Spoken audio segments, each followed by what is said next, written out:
Okay, hi Virgos, welcome back to my channel. Guys, if you are new here, welcome, and if you are returning, thank you so much for supporting the channel.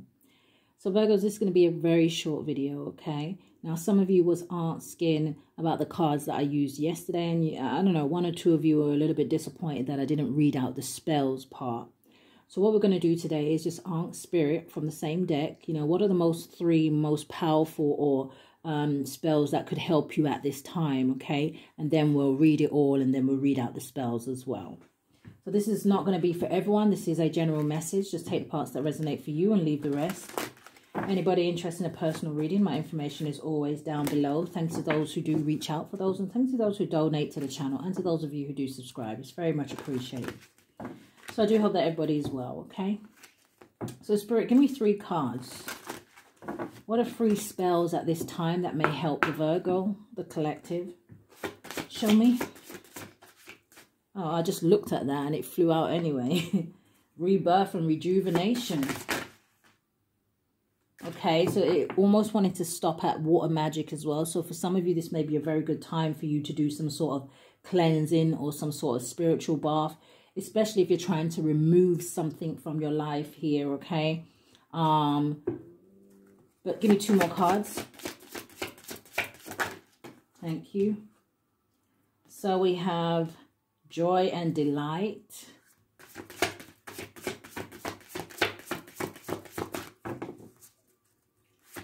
One more card. What are we getting stuck on? Healing waters. So a lot of heavy energy around water here, okay? Bottom of the deck, we do have giving to passion. Especially if you enjoy things like music, if you play an instrument, this may be a good time to manifest via those things. So we have also coming out, it says meditation for clarity. So let's read rebirth and rejuvenation first.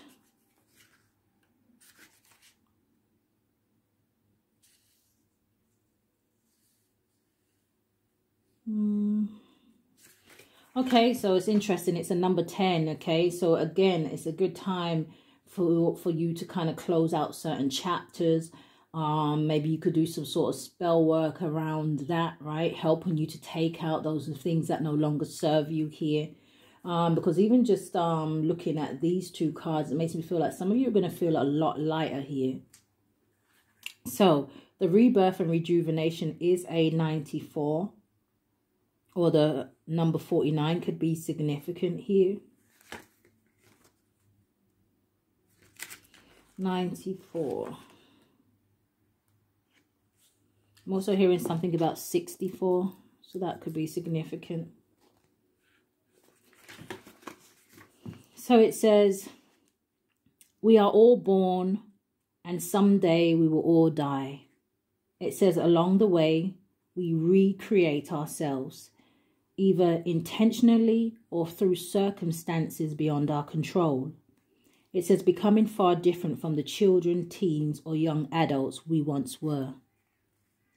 It says for many of us, finding a new spiritual faith is a kind of rebirth. For some, it is a discovery or acceptance of a different sexuality or gender identity. It says a change in careers, finding or losing love, becoming a parent, or losing your own. It says for women, menopause often causes a huge shift in how we see ourselves. And retirement can do that too. It says embrace each life-shaking change as it happens, as frightening or unsettling as it may be, and rejoice in your rebirth as a new person with a fresh path before you. The action, it says, think about all the major shifts your life has taken over the years and how you have changed from where you started out because of them. It says, are you happy with the person you are now? It says, put a candle in a cupcake and celebrate who you turned out to be. It says, if you're not happy with the person you are now, put that candle in a cupcake anyway. It says, but when you light it, vow to rebirth yourself and become your best possible you. Now, the divination says this card is indicating one or two things. Either you are in the midst or just coming out of a big shift, which in case it is time to celebrate your rebirth. Or you are overdue to reinvent yourself, it says, and this card is a push in that direction. It says, have you been wavering on the cusp of making a substantive change? It says this card may be telling you it is time to go for it. Now, the magic says, if you want to celebrate some form of rebirth in your life, here is a simple magical ceremony. It says using either a bath or shower or even a large bucket or bowl of water outside. It says if you have the privacy to do so, or a lake or stream. It says if you are lucky enough to have one nearby. It says prepare for a transitional ritual. It says burn some sage if you like, or float a few herbs or flowers on the water. It says find a robe or comfortable clothing to put on afterwards. It says these will symbolize your new self, so you should be both comfortable and, if possible, very different from whatever clothes you normally wear. It says take off your clothes slowly and mindfully as if you were shedding your old skin. It says step into the water and submerge yourself or splash the water over yourself from head to foot. It says close your eyes and envision yourself inside an egg, cracking it open and coming out feeling fresh and new.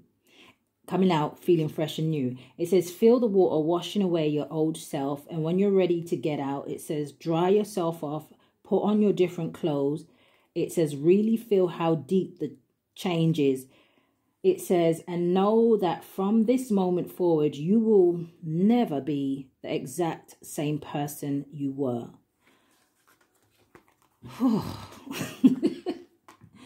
You're going to have to bear with me with all this reading. Ugh. So you have joy and delight. So let us see. Joy and delight. Interesting, is also related to the number 10, but it's a number 73. And that actually boils down to a 10 as well. So, okay. So 73 could be significant, 37.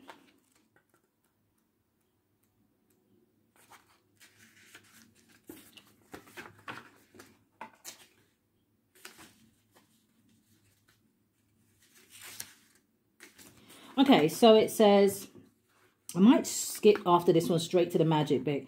It says, if you look up joy in the dictionary, you will find a definition similar to a feeling of great happiness or pleasure, especially of an elevated or spiritually kind.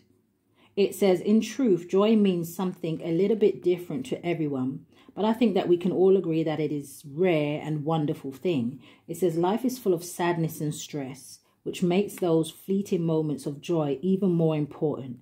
It says one truly joyous memory can get you through a lot of bad days. It says it doesn't matter how you define joy. What matters is that you seek it out and that you give it every opportunity to enter your life. And when it does, it says you make sure to appreciate it to the fullest. If you can do something that brings joy to others, that's a bonus. It says the action. It says what brings you joy.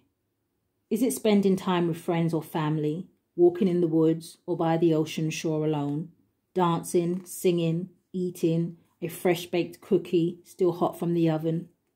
It says, do you find joy in ritual, communicating with the gods, or playing with children and animals?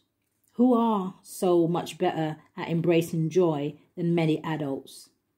It says, make a list of the ways in which you find joy and try to find time to include at least a few in every week. I don't know if it's me or the way they writ the book, because that to me don't make sense. To find time to include at least a few in every week. Anyway, moving on. So it says the magic. It says, can you do magic for joy? Of course you can. Or at least, it says, or at the very least, like doing magic is open yourself to love. It says you can do magic to open yourself to joy. Okay. It says, how many of us miss opportunities for joy just because we aren't paying enough attention to those rare moments?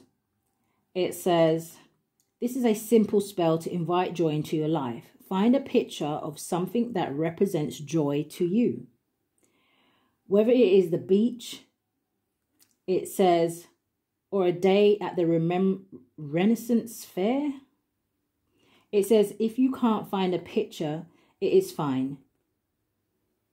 It is fine to just make a quick silly drawing or write it down. It says, light a red or white candle and say, God and goddesses, please help me to open myself to joy.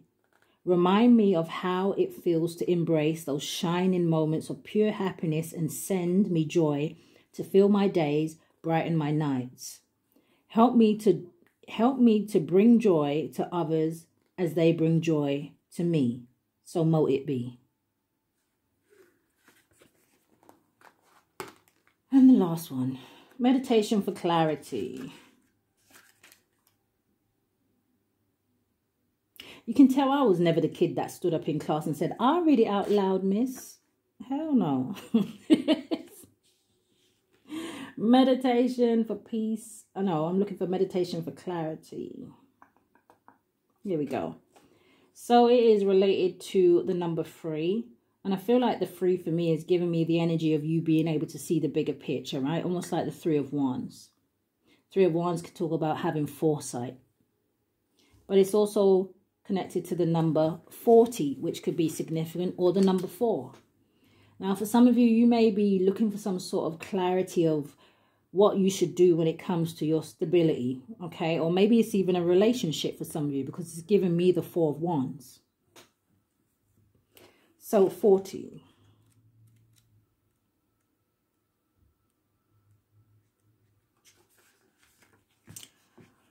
So it says, it can be hard for us to see things clearly, and the closer we are to them, the harder it can be. This is especially true when we are looking at ourselves or at the important issues that affect our lives. When strong emotion is involved, that makes it even tougher. But it doesn't mean it's impossible, just that we have to make a special effort to reach for clarity. The action says, meditate on this statement while focusing on the picture on the card. It says, ask yourself, do I see myself with clear and honest eyes? What about the people and situations around me? Is there something I know in my heart I need to look at more clearly? Try to put aside emotions for a moment and simply be, then look again. The divination says this card is a suggestion that it is time to seek out clarification of an issue or issues, or to look more closely at something that perhaps you have been viewing through clouded and emotional or prejudiced statements of others. Do not take things at surface value, but rather make sure that what you think you are seeing is really the truth. Now the magic spell, it says, take a dark bowl and fill it with water. It says light a candle and place it so that it reflects upon the surface of the water, and then smudge yourself and the water with a sage wand. As the smoke from the sage drifts away, say, great gods, please help me to see with clarity of vision and an open heart. Then stare into the water and see if anything appears to you, either in the water or in your mind's eye. It says you can concentrate on a particular question or situation if you have one in mind. So, Virgos, that is the 3 cards. that I have picked out today, okay, or that came out. Now, if this is something that you guys want to do, not too much on my reading, okay? But if this is something that you guys want to do, then let me know. And I'll try to include it maybe once a week, okay? What is a good spell for my Virgos to cast? You know, guys, there is nothing wrong with casting spells or manifesting things in for yourself if you're doing everything above board, right? So like it says, if you are doing some sort of a spell here, and it's for you to better your life, to better yourself, to help you in a certain situation, that is fine. The only time when these, you know, spells kind of turn nasty and all weird and stuff is when people turn to the dark side and then they try to do things to attack other people and things like that. But in terms of helping yourself to build yourself up, there is nothing wrong with that, okay? So again, let me know. But Virgos, if this is where we part, guys, stay safe. Love and light.